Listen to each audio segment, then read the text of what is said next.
Gates was arrested for disorderly conduct, not for breaking and entering.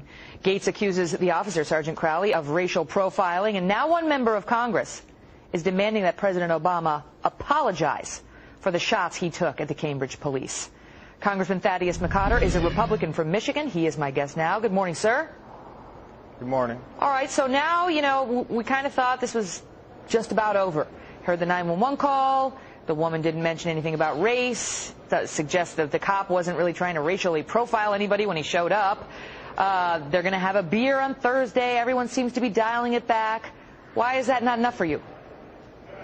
Well, I don't think it's enough for the American people. The presidential precedent that was set is very dangerous. What you had is a situation where the president had a friend involved in a local police incident. The president went on national television, admitted that he had a bias, admitted that he didn't have knowledge of the facts, and then prejudged the officer's conduct. This is the principle that we have to make sure is forward, is that that is not acceptable behavior by a president of the United States towards a private citizen. And if it is allowed to stand, if everything is papered over with a nice photo op, that principle will be set in place, and then the question becomes, who is going to be next? Now, Sergeant Crowley is game for the beer at the White House, and we expect him to be there on Thursday night. Your point is, even if it's okay with him, if he's willing to say, all right, let bygones be bygones, not to mention Professor Gates, that the American people need more. It is the principle that has to be defended, that a president cannot do this to a private citizen. And I think that that is the fundamental goal here, is to make sure that principle is upheld. The president, again, admitted bias, admitted a lack of knowledge of the facts, and prejudged a private citizen in the conduct of his duties. Now, for Officer Crowley's point of view, he has potential legal or professional ramifications to his admission that he would agree with the president that he overreacted or that he acted stupidly. The officer has maintained that he has not.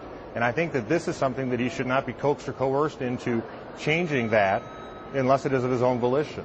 Well, that's the thing. The president, when he came out to the microphones on Friday, definitely dialed back at the part about they acted stupidly. And he said, I should have recalibrated my words. As for your second point about whether Sergeant Crowley and the Cambridge police overreacted, not so much, and I think we have that soundbite queued up. Take a listen. In my choice of words, I think I unfortunately gave an impression that I was maligning the Cambridge Police Department or Sergeant Crowley specifically. And I could have calibrated those words differently. And I told this to Sergeant Crowley. I continue to believe, based on what I have heard, that there was an overreaction in pulling Professor Gates out of his home. What specifically is your objection to that piece of the president's message? The substance of his remarks remained the same. He prejudged the officer's conduct, and he reiterated it. This is an officer that was trained in diversity. This is one who trains other members of the department about how to handle incidents like this. And to have it on his record that he overreacted, let alone acted stupidly, is to impugn his professional conduct. And to have it prejudged by a president of the United States, who again admitted bias in the instance, and who said he didn't have a knowledge of the facts, is not a precedent we should allow to stand. So now you are actually introducing a resolution in the House demanding that the president apologize? We're calling upon the president to apologize for prejudging the officer and to retract his statement.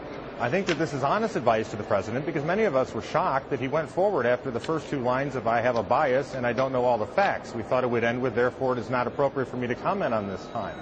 So from my point of view, if the Congress is a separate equal branch of government, does not look at presidential encroachers into the private lives of citizens and prejudge them ahead of time on that basis, there'll be no effective check and balance. And what is your response, Congressman, to those who would say, don't you have anything better to do on Capitol Hill right now? Congressional approval ratings are through the floor. We got health care reform up there that some people want you to stop, other people want you to push through.